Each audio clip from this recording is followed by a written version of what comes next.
준비되셨습니까? 네. 샬롬. 예.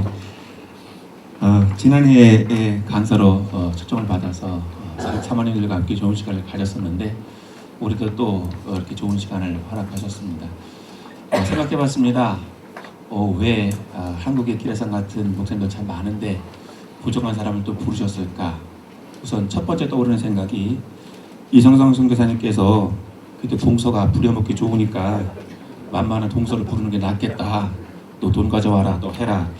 그렇게 하지 않았을까 하는 게 첫 번째 떠오르는 생각이고요.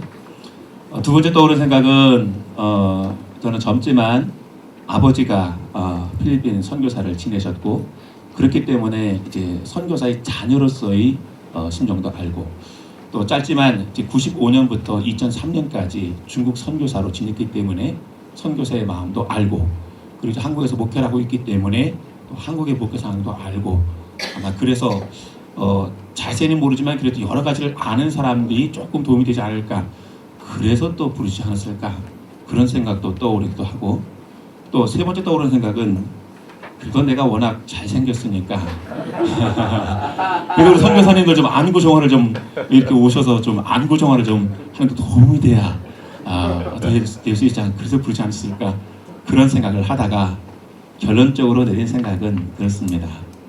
하나님께서 선교사님들에게 저를 통해서 분명히 하실 말씀이 있으시기 때문에 그래서 저를 세워준 줄로 믿습니다. 저는 부족하지만 저를 통해서 말씀하시는 분은 하나님이시고 또 여러분들에게 들려지는 음성은 인간의 말이 아닌 성령의 음성으로 들리게 줄 믿습니다. 이모집에 보니까 이런 예화가 있었어요.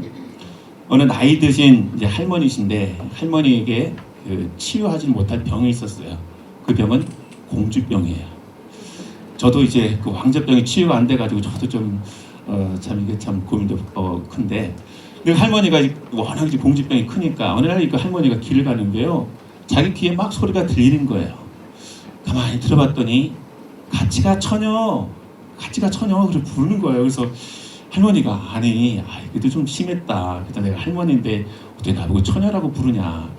근데 뒤를 돌아봤더니 총각이 트럭을 몰고 오면서 막 손짓을 하면서 같이가 처녀 그러는 거예요. 할머니가 너무 기분 좋았어요. 저 총각이 사람을 줄 아는구나. 이야, 그래서 이제 저 총각이 무슨 말을 하려나 그래가지고 이제 보청기를 꺼내가지고 귀에 꽂았더니 그 총각이 하는 말이 명확하게 들려왔어요. 갈치가 1,000원 갈치가 1,000원 유머 이야기인데요. 저는 역시 선교사님들께서 선교 현지의 사역을 감당하다 보면 사실 우리 한국말을 또 한국 설교를 들을 기회가 많지 않아서 때로는 저 말이 무슨 말인가 저기 말이 가치가 처녀라는 말인가 무슨 말이지 그렇게 착각될 수도 있지만 바라기는 이 시간 말씀이 선포될 때 성령 임재 가운데서 여러분들 모두에게 가치가 1,000원 분명한 음성으로 여러분 가운데 들려져서 그 음성이 여러분들 영성에 큰 역사가 이뤄가는 시간이 되기를 주님으로 축원합니다. 아멘. 옛날에 어느 나라에 전쟁에서 한쪽 눈을 잃은 왕이 있었어요. 이 왕이 초상화를 그리기 위해서 화가를 불렀습니다. 그 화가가 왕이 불러서 그림을 그리라 그러니 최선을 다해서 그림을 그렸어요. 그야말로 왕의 얼굴에 있는 점 하나 틀지 않고 정확하게 묘사해서 그렸어요. 그런데 정확하게 그리긴 했지만 왕이 볼 때에 애꾸눈인 자기 눈의 모습이 너무 흉하게 나타나는 거예요. 그래서 마음이 너무 안 좋아가지고 그렸던 화가를 쫓아냈어요. 이번에는 다른 화가가 불러왔어요. 그랬더니 얘기를 들은 거예요. 야, 전에 왔던 화가는 그림을 너무 잘 그렸는데 왕의 애꾸눈을 너무 적나라하게 그려가지고 쫓겨났다. 너 정신 차려서 그려야 된다. 두 번째 화가가 그림을 그리기 시작했습니다. 이번에는 그런 말이 있기 때문에 왕의 두 눈을 완전한 모습으로 그렇게 해서 그렸습니다. 그래서 화가는 왕이 흡족할 거라고 생각을 하고 왕에게 내놓았더니 왕이 가만히 보니까 양쪽 눈이 정상이기는 한데 그런데 이게 자기 모습과는 좀 다른 모습이라 또 마음에 안 드는 겁니다. 그래서 그 화가를 또 내쳤습니다. 그래서 또 다른 화가가 이제 왕 앞에 불려오게 되는데 이제 이 화가는 들은 거예요. 애꾸 눈으로 그려도 안 되고 정성적인 눈으로 그려도 안 되고 세 번째 화가는 그림을 어떻게 그렸어야 될까요? 어떻게? 안경, 이야, 선글라스, 이야, 기발하십니다. 저는 선글라스 생각을 못했는데, 예. 세 번째 화가는 옆으로 그렸습니다. 그러니까 그 왕의 정상적인 눈이 있는 측면의 모습을 그리되 눈은 상방 15도를 주시하는 비전과 꿈을 가지고 무언가를 바라보는 왕의 얼굴을 그리는 거지. 그 그림은 사실이 아닌 그림은 정말 사실의 그림이지만 정말 왕의 모습을 그놈있고 그야말로 왕답게 모습을 그림을 그린 것이, 그래서 왕이 흡족하게 생각하고 그 화가에게 후한상을 주었다는 그런 예화입니다. 무슨 이야기냐면 우리가 살아가다 보면 똑같은 상황을 바라보면서도 똑같은 상황, 똑같은 사람을 바라보면서도 서로 말하는 것, 생각하는 것이 각기 달라요. 어떤 사람은 그 되어진 상황에 대해서 듣기 좋게는 말할 수는 있지만 사실과는 좀 동떨어지게 이야기를 할 수도 있고, 어떤 사람은 사실대로 말하지만 그 사실이 사람들의 마음을 힘들게 하고 어렵게 하는 수가 있지요. 우리가 말을 안 할 수가 없는데 말은 크게 두 가지로 나눠요. 사실 언어와 감정 언어라는 거죠. 사실 언어. 사실 우리가 하나님의 사람으로서 사실대로 말하는 것이 올바른 모습이겠지만 정말 사실대로 말하는 것이 옳으냐? 그렇지 않을 수 있다는 것을 우리가 명심해야 될 것 같은데요. 예를 들면 이런 겁니다. 이런 얘기를 할 때는 제가 한쪽 눈에다가 뚝뚝 이게 한 분을 집중해서 얘기하면 그분이 상처를 받을 수 있으니까 이렇게 얘기하겠습니다. 선교사님 바라보고 이렇게 얘기하는 거죠. 선교사님, 선교사님은 참 인상이 참 더럽네요. 참 더럽네요. 야, 그런데요, 그런 더러운 인상을 가지고 장가를 갈 수 있다니 대단하십니다. 기적입니다. 이렇게 이야기를 하면 그 이야기를 들은 선교사님이 맞아요. 제가 인물이 워낙 좀 어디 가면 쑥 빠지지요. 이렇게 이야기하는 것보다 그렇게 얘기할 수도 있겠지만 속으로는 열불이 확 올라오는 거죠. 야, 지는 어디 씹다 말은 껍딱지처럼 생겨가지고 말이야. 어떻게 그럴 수 있냐. 그런 얘기들. 틀린 말은 아니지만 그 말이 상대방에게 아주 큰 상처를 줄 수 있는, 예를 들면 아주 등치가 아주 큰 사람들을 바라보고, 아니 한국 사람 맞습니까? 아니 아프리카 원주민도 아니 그 하와이 원주민도 아니고 어떻게 그렇게 생겨가지고 어떻게 한국에서 제대로 생활할 수 있겠습니까? 이런 언어들. 사실 언어이지만 그 말이 상대방에게 어려움을 줄 수 있는 그런 언어지. 반면에 감정 언어라고 하는 것은 상대방을 위로하고 격려하고 세워주는 그런 이야기예요. 예를 들면 왔을 때 어머 오늘 좀 의상을 그렇게 잘 입으셨어요. 너무 멋지십니다. 이렇게 오시니까 막 이 알이 너무 밝아졌네요. 이런 이야기들, 상대방을 배려하고 또 그런 얘기죠. 아내는 남편은 아내를 격려하고 세워주는 그런 모습. 어쩌면 당신은 날이 갈수록 그렇게 멋있어져. 나는 당신밖에 없어. 제가 늘 듣는 말입니다. 제가 늘 듣는 말이에요. 난 당신밖에 없어. 당신 어쩌면 갈수록 그렇게 멋있어져. 제가 살을 빼야 된다 그러면 당신은 뺄 데가 없어요. 그 전부 다 근육질인 거 내가 알고 있는데 이제 이런 이야기들. 여러분 들으면서 기분 안 나쁘시죠? 기분 나쁘세요?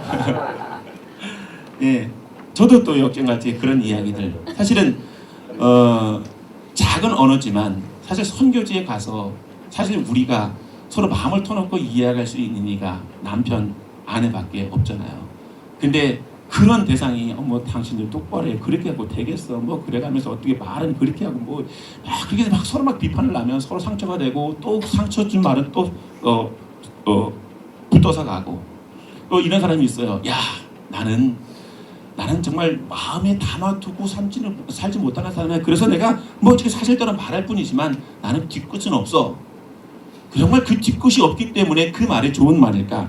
그렇진 않습니다. 잠언 말씀 우리에게 이렇게 도전을 해요. 사람은 그 입의 대답으로 말미암아 기쁨을 얻나니, 그 다음 말씀이 중요하죠. 때에 맞는 말이 얼마나 아름다운고, 때에 맞는 말이 얼마나 아름다운고. 물론 우리가 사역을 할 때 사실 언어가 필요할 때도 있고요, 또 감정 언어가 필요할 때도 있습니다. 그러나 그것이 어떤 것이든지 간에 우리는 때에 맞는 그런 말을 해야 돼요. 특별히 우리가 하나님의 부르심을 받아 하나님의 사역을 감당하는 하나님의 백성이라면 적어도 우리는 다른 사람들에게 상처를 주고 아픔을 주는 그런 말이 아닌 위로하고 격려하고 세워주고 그런 감정의 언어를 우리는 많이 사용해 줄 줄로 합니다. 그런데요, 성경은 우리에게 또 다른 언어의 말씀을 해주고 있어요. 우리가 이 세상에 사용하는 사실 언어와 감정 언어 외에 또 다른 언어를 말씀하고 있는데 그것은 믿음 언어라고 하는 거예요. 믿음 언어. 믿음 언어. 성도는요, 특별히 하나님의 부르심 받은 하나님의 사역자는 특별히 우리 입술 가운데서 이 믿음의 언어가 떠나가서는 안 됩니다. 더더군다나 선교 현지에서는 이 믿음의 언어를 놓치면 정말 큰일 납니다. 히브리서 11장 6절 말씀에 보면 이런 말씀이 있어요. 믿음이 없이는 하나님을 기쁘시게 하지 못하나니. 이 말씀은 오늘 말씀에 적용해 보면 우리가 사실 언어를 말할 수도 있고 감정 언어를 말할 수도 있지만, 그러나 아무리 사람의 마음을 기쁘게 하고 좋게 하는 그런 감정 언어라고 할지라도 그 언어 가운데 믿음이 빠지면 하나님을 기쁘시게 할 수 없다는 거죠. 우리가 어떤 말을 하든지 간에 그 안에 믿음이 포함되어 있어야 그 말씀을 통해서 하나님을 기쁘시게 할 수 있는 거지, 그런 말 가운데 믿음이 포함되지 않으면 아무리 인간의 사탕발림으로 좋은 말을 해도 하나님을 기쁘시게 할 수 없다는 거예요. 자, 오늘 본문 말씀이 그 말씀을 우리에게 전하고 있는 거예요. 오늘 말씀에 보면 이제 이스라엘 백성들이 430여 년 동안 이제 애굽에서 종사를 하다가 하나님의 놀라우신 역사 가운데 보면 정말 대단하죠. 출애굽기 7장에 보면 피재앙으로부터 시작해가지고 개구리, 파리, 돌림병, 종기, 우박, 메뚜기, 흑암, 그리고 마지막에 장자 재앙 이런 10가지 재앙이 일어나고 난 다음에 출애굽을 해요. 얼마나 그 모습이 얼마나 감격적이었겠어요. 생각해보면 정말 멋진 장면일 것 같아요. 자, 정말 우리 하나님 정말 끝내주신다. 이야, 좀 이런 기적들을, 그 한 가지 기적도 보통 기적이었는데 그걸 10가지로 그냥 막 몰아쳐가지고 그 놀라운 역사를 만들어서 바로의 마음을 바꿔서 가게 하셨어요. 그런데 그렇게 해서 출애굽을 한 백성들이 출애굽을 해서 바란 광야에 도착했을 때 오늘 말씀이 기록되어 있는데, 오늘 말씀에 보니까 이스라엘 백성들이 그렇게 신나게 출애굽을 했는데 근데 그동안 바로의 마음이 바뀐 거죠. 그래서 안 되겠다, 쟤들 또 잡아와야 되겠다. 그래서 군사를 추격시켰어요. 출동시켰어요. 근데 이스라엘 백성들은 바란 광야에 도착했는데 앞에는 홍해가 가로막고 있고 옆에는 절벽인데다가 뒤에는 바로 군대가 쳐들어오고 있는 거예요. 그러니까 그야말로 도관에 든 쥐 신세가 된 것이지요. 그런 상황이 이제 오늘 말씀 가운데 전개되는 건데, 근데 그 일들이 있기 전에 하나님께서 바람 강에서 이스라엘 백성들이 한 얘기가 뭐냐면 여호수아를 통해서 이제 들어갈 가나안 땅에 대해서 정탐하도록 그렇게 이야기를 해요. 그래서 이제 12명의 정탐꾼, 각 지파에서 한 사람이 정탐꾼을 뽑아가지고 12명의 정탐꾼을 하게 되는데, 정탐을 쭉 하고 나서 보고한 내용이 참 오늘 말씀이에요. 제가 지금 저기 뒷부분의 말씀이 좀 더 먼저 나왔어요. 제가 여러분들이 비치는 아우라가 워낙 크다 보니까 너무 이쁘다, 너무 사랑스럽다, 너무 기쁘다, 즐겁다 그러니까 결론 부분을 제가 벌써 도출해서 얘기했어요. 자, 지금 오늘 말씀에 보면 그렇게 해서 정탐했던 정탐꾼들이 와서 보고하는 내용들이 나오는데요. 보고 내용이 똑같은 상황을 보고 오지만 보고 상황이 달라지게 되는 거죠. 한 부류는 부정적인 보고를 하는 부류이고 또 한 부류는 긍정적 보고를 하게 되는데요. 자, 그런데 이런 이야기가 있어요. 옛날에 어떤 임금이 꿈을 꿨는데 제가 이제 임금에 대한 예화를 많이 들죠. 그런 제가 왕가 출신이기 때문에 그렇습니다. 저희 집안이 왕족이거든요. 저희 차씨가 왕씨에서 나왔어요. 왕씨랑 우리 차씨랑 같은 부류인데요. 그러다 보니까 이제 왕건 아시죠? 왕건의 형님이 저희 이제 따져보면 저희 시조에, 그래서 저희가 왕의 가문입니다. 그래서 제가 그래서 왕의 열을 많이 드는데, 근데 이 왕이 꿈을 꿨는데 왕이 이가 막 차례대로 쭉 빠지는 꿈을 꾼 거예요. 이가 빠지는 꿈을. 그래서 이제 불렀어요. 유명한 해석자를 불러서 이게 무슨 꿈이냐 그랬더니 해석을 하니까 임금님의 친척들이 한 사람씩 죽어서 맨 마지막에 임금님만 남게 되는 꿈입니다. 그렇게 해몽을 해줬어요. 왕이 해몽을 시켰지만 기분이 더럽게 나쁜 거죠. 그래서 그 사람을 죽였어요. 또 다른 해몽가를 불렀어요. 그랬더니 이 해몽가가 해석해 주는 겁니다. 임금님께서는 집안의 모든 친척들 중에서 가장 장수하신다는 꿈입니다. 그렇게 해명을 하셨어요. 왕이 장수를 하니까 대단히 기분 좋았어요.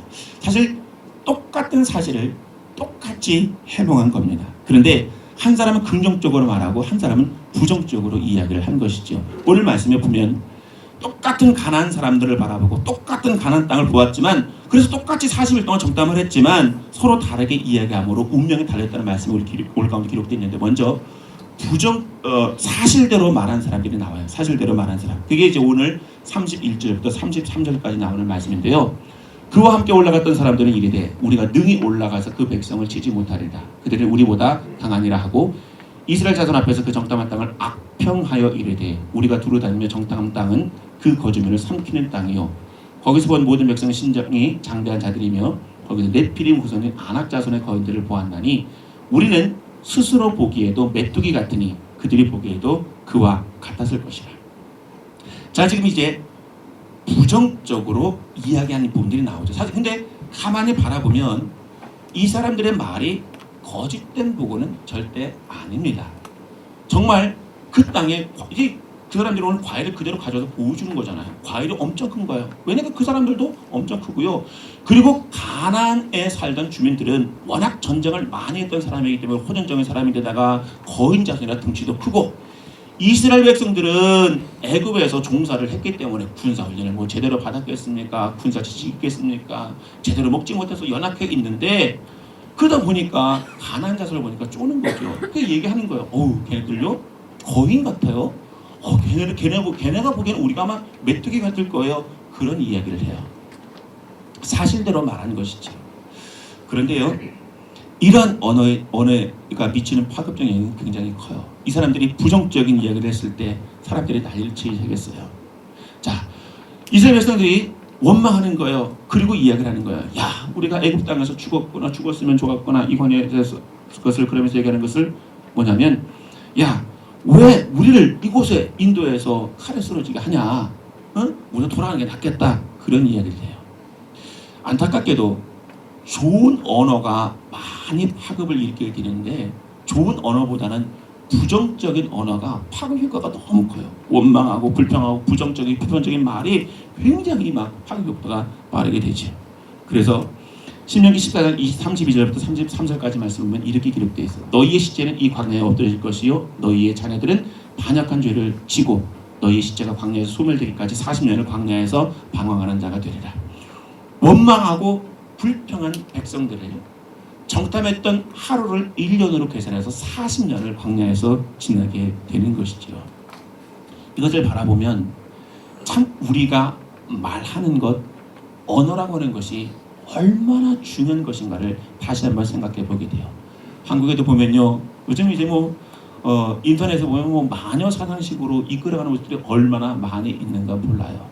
그래서 막 요즘 인터넷을 볼 때마다 겁이 나죠. 요즘 몇 주 전에는요, 이제 라면 국물려 사건이 있었어요. 아시나요? 라면 국물 사건이 보니까 이제 어떤 아줌마가 애한테 라면 국물을 부어가지고 애가 막 화상을 입었는데 그 아줌마는 도망가서 잡을 수도 없고 그래가지고 막 인터넷에 막 난리가 났었어요. 세상에 어떻게 이 사람이 그럴 수 있냐, 어떻게 막 너무하다 막 그래가지고 막 그 아줌마를 완전히 사회에서 매도하자 그러면서 막 추적하고 막 그 아줌마를 잡아야 된다 막 그러고서 난리를 쳤었어요. 그래서 생각해 보면 여러분 들으면 화가 나잖아요. 아니 아줌마가 애한테 라면 국물을 부어가지고 애가 뒤었다는데 그리고 아줌마는 태어나고 도망갔다는데 열받잖아요. 근데 나중에 하도 그게 인터넷 심해지니까 그 아줌마가 경찰서에 와서 자수를 했어요. 그래서 얘기하는 게 뭐냐면 사실은 자기가 피해자라는 거예요. 사실은 자기가 국물을 부은 게 아니라 자기가 라면을 받아갖고 오는데 애가 달려오다가 자기를 쳐가지고 자기가 손을 뒤었다는 거예요. 근데 애기를 치고 가서 그냥 갔기 때문에 별 안 다쳤나 보다. 그리고 자기는 그냥 갔다는 거죠. 나중에 보니까요, 그때 찍었던 인터넷 CCTV가 공개가 됐어요. 보니까 정말 그 아줌마 말씀 그대로예요. 라면을 받았고 나오는데 애가 정신없이 식당에서 막 뛰다가 그 아줌마를 친 거죠. 그러니까 쏟아졌는데 이제 아줌마는 정말 갸gat해가지고 막 하다가 아이를 돌보는데 아이가 막 뛰어댕기니까 괜찮은 거 본 거예요. 나중에 보니까 그래서 이제 또 인터넷에는 또 어떻게 또 그렇게 마녀 사랑식으로 전혀를 알지 못하고 막 그러면서 막 난리를 치는 거예요. 요즘 인터넷이요, 또 요즘 또 SNS 시대다 보니까요, 뭐 하나 이야기가 나면요 얼마나 그게 파급 효과가 빠른지요. 그런데 문제는 뭐냐면 그게 정말 정확하고 또 긍정적인 부분에서 이야기가 되면 좋겠지만 그게 SNS가 오는 그 단점이 얼마나 큰지 어떤 한 이야기가 나오면요 거기에다 살을 덧붙여갖고요 그게 막 파급 효과를 가져오는데요 너무너무 큰 거죠. 근데 한국이 이게 인터넷이 빨라지고요 정보화 사회에 대해서 좋은 점도 있지만 사실은 그것 때문에 사실 우리 어제도 말씀드렸지만 영성적인 부분에 있어서 얼마나 마이너스적인 영향을 가지고 오는가 몰라요. 참 대단히 주의해야 될 그런 부분인데요. 이제 그 10명의 정탐꾼이 부정적인 이야기를 함으로 말미암아 그것이 백성들에게 파급 효과를 미쳤어요. 부정적인 언어가 그들에게 영향을 미쳤고 또 그것 때문에 이들이 불평하고 원망하는 것 때문에 결국 그들에게 그렇게 큰 어려움을 겪게 했다는 거죠. 그래서 우리 언어 생활이 참 중요한데 그런데 감사하게도 성경 말씀 보면 그렇게 사실대로 하지만 부정적으로 말한 사람이 있는가 하면 믿음으로 말한 사람들이 기록되어 있어요. 오늘 본문 14장 6절부터 9절까지 말씀인데요. 그 땅을 정탐한 자 중 눈의 아들 여호수아와 여분의 아들 갈렙이 자기들의 옷을 찢고 이스라엘 자손의 온 회중에게 말하여 이르되 우리가 두루 다니며 정탐한 땅은 심히 아름다운 땅이라 여호와께서 우리를 기뻐하시면 우리를 그 땅으로 인도하여 들이시고 그 땅을 우리에게 주시리라. 이는 과연 적과 꿀이 흐르는 땅이니라. 다만 여호와를 거역하지는 말라. 또 그 땅 백성을 두려워하지는 말라. 그들은 우리의 먹이라. 그들의 보호자는 그들에게서 떠났고 여호와는 우리와 함께 하시느니라. 그들을 두려워하지 말라. 자 보세요. 10명의 정탐꾼은 이렇게 보고합니다. 똑같은 상황을 봤음에도 불구하고 우리는 스스로 보기에도 메뚜기 같다라고 보고를 해요. 그런데 믿음으로 말했던 사람들은 이렇게 얘기를 해요. 그들은 우리의 먹이라. 자 그러면 둘 중에 하나일 거예요. 여호수아와 갈렙이 가나안 땅을 정탐을 하다가 걔네들이 워낙 강하게 보이니까 순간적으로 얘네가 머리에 꽃을 꽂는 일이 생길 수도 있어요. 야 큰일 났다. 여기까지 왔는데 쟤네들은 어떻게 맞짱을 뜨냐. 안 되겠다. 이렇게 해서 맛이 가서 쟤네들은 우리의 먹이다라고 말할 수도 있지만 그러나 말씀을 보면 그렇지 않습니다. 이들이 그렇게 머리에 꽃을 꽂을 수 있는 그런 상황 때문에 그렇게 얘기하는 것이 아니라 성경은 이렇게 고백을 해요. 여호와는 우리와 함께 하시니라. 여호와는 우리와 함께 하시니라. 즉 똑같은 상황을 봤지만 여호수아와 갈렙은 눈앞에 보이는 상황 그 상황만을 지키자는 것이 아니라 그 상황 너머에 역사하고 계시는 하나님을 바라보는 거죠. 물론 맞습니다. 안악자손이 거인자손이고요. 걔네들 전쟁을 많이 했기 때문에 전쟁에 능한 사람입니다. 바짝 뛰면 이스라엘 백성들이 못 이기죠. 그런데 여호수아와 갈렙이 본 것은 뭐냐면 그 가나안족 거인족 쪽이나 우리 이스라엘 백성 본 것이 아니라 우리와 함께 하시는 하나님을 바라본 거죠. 그러고 나서 믿음으로 이렇게 선포를 해요. 우리가 곧 올라가서 그 땅을 취하자. 능히 이기리라. 왜? 하나님께서 우리와 함께 하시기 때문에 거인족서 까부지 말라고 그래. 우리 하나님이 계시는데 걔네 전쟁 많이 해서 까부지 마. 전쟁을 주관하신 분은 우리 하나님이신데 여호수아와 갈렙은 믿음으로 이렇게 선포해 나가는 거죠. 여러분 근데 우리가 정말 꼭 기억해야 될 것은 우리가 이 시간 정말 꼭 기억해야 될 것은 하나님은 우리의 말을 들으신다는 거예요. 우리 말을 들으신다는 거예요. 오늘 우리가 읽지는 않았지만 민수기 14장 27절부터 30절까지 말씀 보면 매우 중요한 말씀이 기록되어 있어요. 나를 원망하는 이 악한 회중에게 내가 어느 때까지 참으랴. 이스라엘 자손이 나를 향하여 원망하는 바 그 원망하는 말을 내가 들어노라. 그들에게 이르기를 여호와의 말씀에 내 삶을 두고 맹세하노라.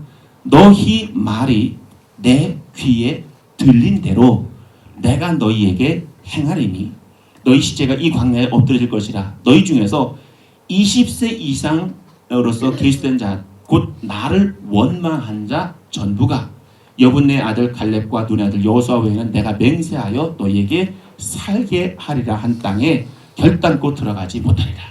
꼭 기억해야 될 말씀 바로 이겁니다. 너희 말이 내 귀에 들린 대로 내가 너희에게 행하리니.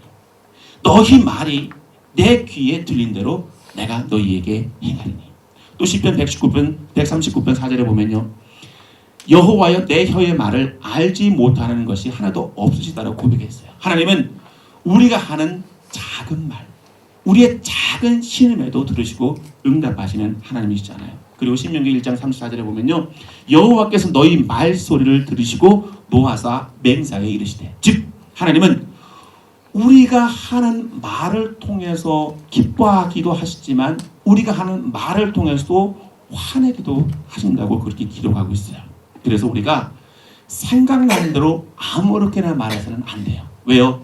우리의 말을 하나님께서 들으시기 때문에 그렇습니다. 그래서 아이고 못 살겠다, 죽겠다, 아이고 저 나쁜 놈 어떻게 이렇게 벼락 맞아라, 이런 얘기는 큰일 나는 거예요. 하나님께서 우리가 들으시는 대로 일하시기 때문에.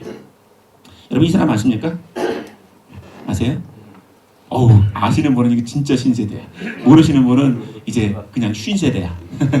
자, 이 박재범이라는 사람은요, 투팸이라고 하는 한국의 소위 잘 나가는 아이돌 가수였어요. 아주 잘 나가는 아이돌 가수인데, 근데 이 가수가 한참 잘 나갈 때에 이 박재범이라는 친구는 미국에서 건너온 친구입니다. 근데 이 친구가 한참 미국에서 연습생으로 있을 때 인터넷 사이트에 이런 글을 남겼어요. 나는 한국인이 싫다.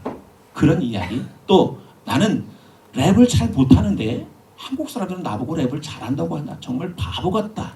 이런 글을 인터넷에서 남긴 적이 있어요.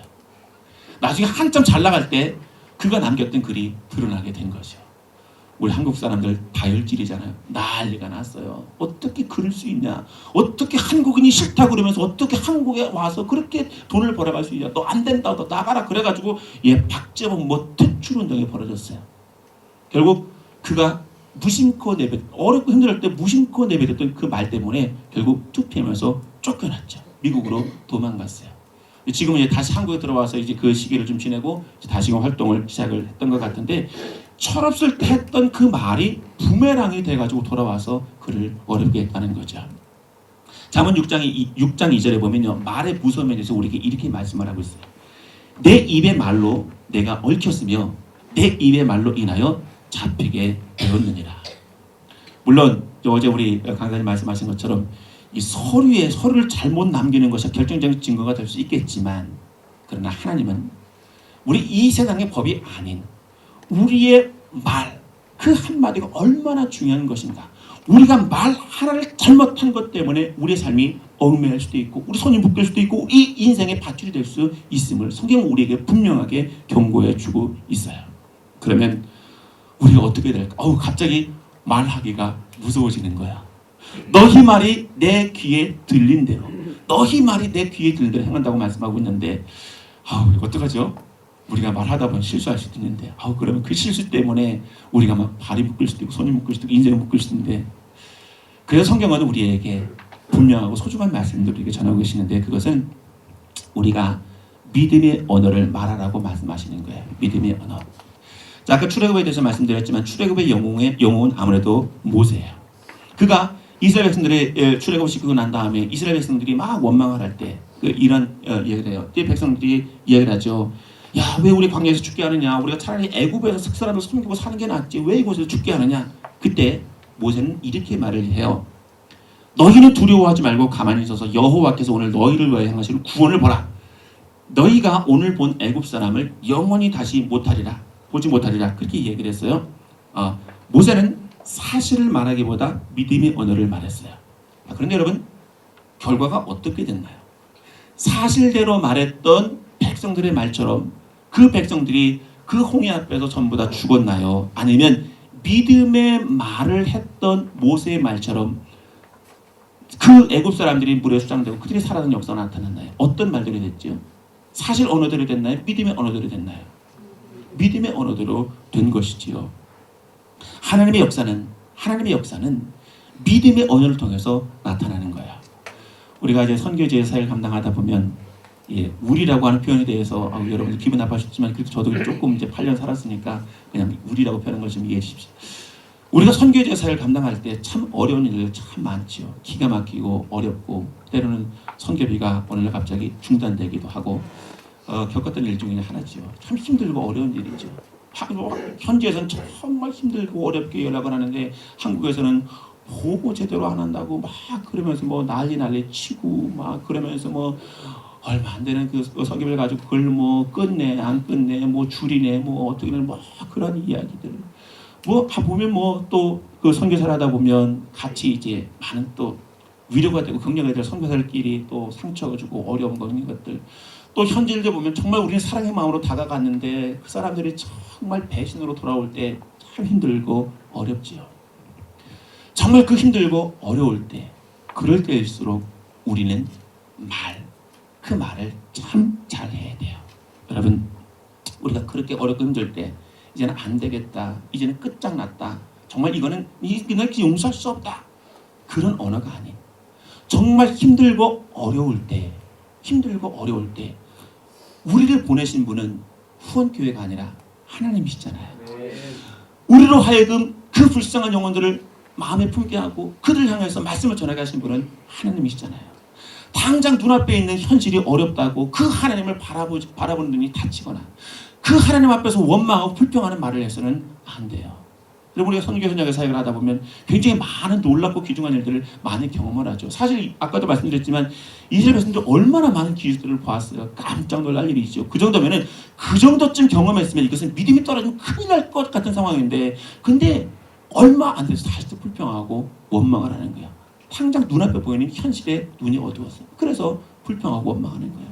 이야, 왜 끄집어내서 차라리 거기서 애굽 사람 섬기는 나았을 것인데, 불평하고 원망하고. 그러나 그들의 언어 때문에 결국 그들은 가나안 땅에 들어가지 못하고 광야에서 다 죽어나가요. 20세 이상 된 자중에 불평한 자 다 죽어나가요. 오로지 믿음의 언어를 가지고 선포했던 자가 가나안 땅에 들어가게 되는 것이지요. 어제 한 가지 예화를 드리고 말씀을 마칠까 하는데요. 시계가 없어가지고 몇 시간인가 모르겠네요. 예, 10분이에요. 예, 시간 적당하네. 자, 로라 윌킨슨이라는 사람이 있어요. 이 사람은 2000년도 시드니 올림픽에서 여자 다이빙 부분에서 금메달을 딴 사람입니다. 미국의 영웅이지요.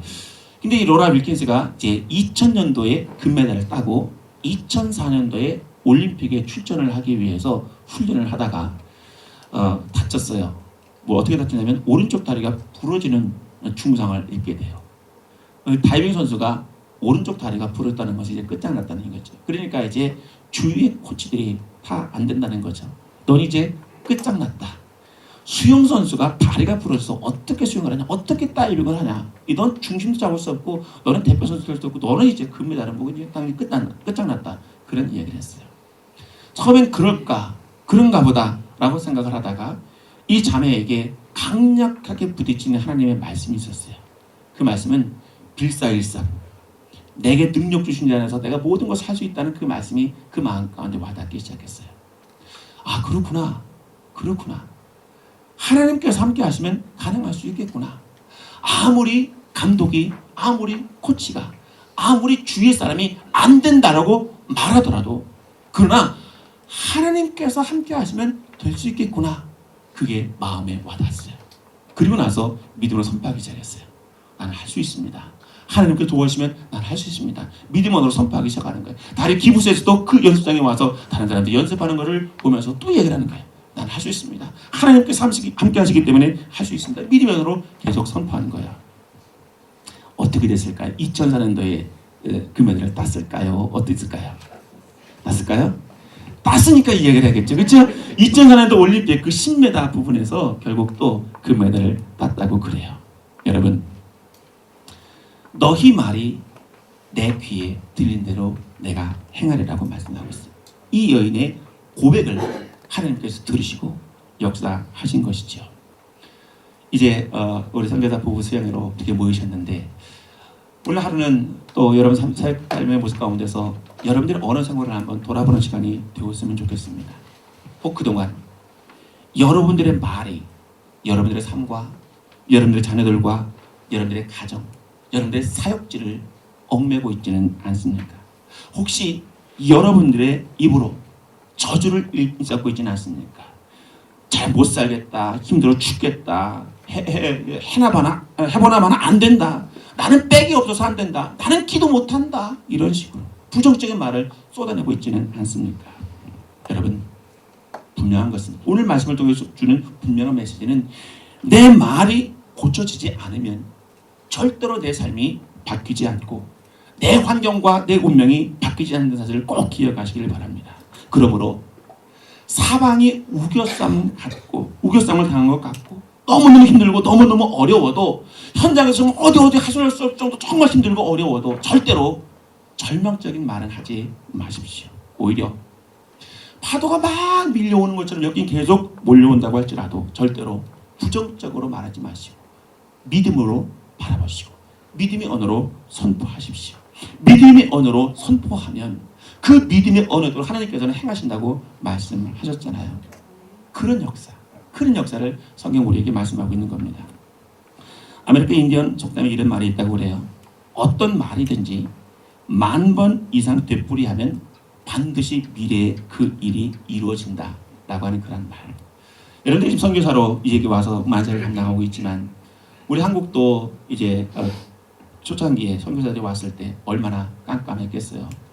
제가 중국에 선교사에 있을 때 머레이라고 하는 선교사에 썼던 그런 책을 보았는데 보면 야 우리 한국이 이렇게 미개했었나 막 그래가지고 막 그랬구나.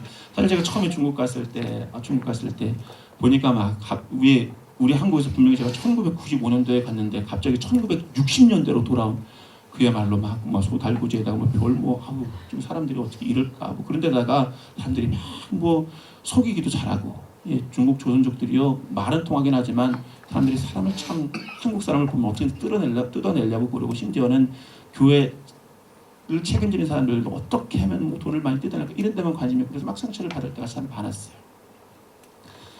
근데 이제 우리 한국의 초기 상황은 사실 나중에 머레이라는 책을 보니까 한국 지금 그때보다 더한 거죠. 한국에서 너무너무 미개하고 서양 규제라고 막 놀리고 막 그러면서 그래서 선교사들이 고백했던 것이 있어요. 하나님 지금 이곳에 교회도 없고 예배도 드려지지 않고 수사람의 우리를 서양 기준으로 이렇게 부리지만 하나님께서 이 땅을 선교 역사로 만들어서 이 땅을 통해서 하나님의 교회가 세워지고 이 땅을 통해서 복음 선교가 될 것을 믿습니다. 초창기에 왔던 선교사들이 그렇게 고백했던 기도문들이 남겨져 있어요. 근데 이제 지금 모습을 바라보니까 정말 그 선교사들이 했던 믿음의 언어대로 우리 한국이 지금 그렇게 사용되고 있는 것이지요.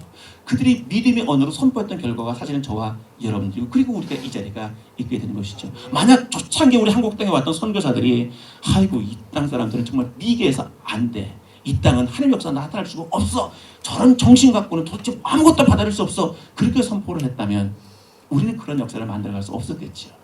그런데 그들이 그 열악한 환경 가운데서도 믿음의 언어를 선포함으로 말미암아 우리가 이런 역사를 주게 되는 것처럼 여러분들이 선교 현장 가운데서 선포하는 믿음의 언어 그런 믿음의 언어를 하나님께서 들으시고 행하시면 여러분들의 섬기는 사역의 그 현장이 나중에는 오히려 여러분들 사역 현장이 더 나가서 그들이 복음을 전가하는 선교사로 또 세워지고 그렇게 부흥되는 역사가 반드시 일어나게 될 줄 믿습니다. 너희 말이 내 귀에 들린 대로 내가 너에게 행하리니 라고 하는 말씀처럼 하나님은 믿음의 고백대로 역사하십니다. 바라기는 사실의 말보다 감정의 말보다 믿음의 말을 통해서 하나님의 마음을 움직이고 하나님의 손길을 움직이는 여러분 다 되시기를 주님의 이름으로 축원드립니다. 기도하시겠습니다.